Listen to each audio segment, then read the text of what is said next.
Welcome to The Grit Factor, reimagining grit as part of the whole person in a life that matters. I'm your host, Shannon Huffman Polson. Had been expressed this way, that held himself to such a standard of excellence that he ended up setting the bar not only for our platoon, but for the company. Not only for the company, but for the battalion. Not only for the battalion, but for the regiment.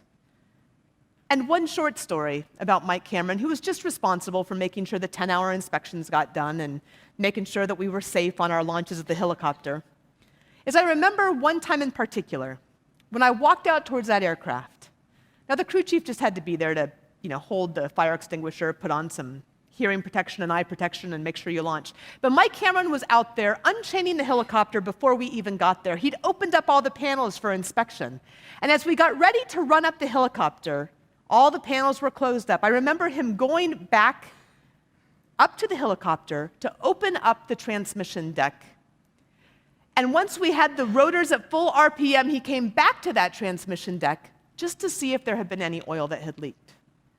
He wasn't responsible for anybody. He was just responsible for 10-hour inspections on a helicopter. But he took his responsibilities so seriously.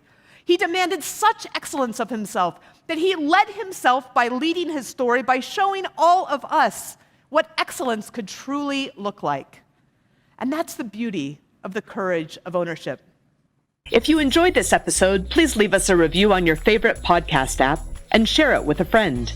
Also, pick up your own copy of The Grit Factor for more candid stories and lessons from leaders in the vanguards of their fields.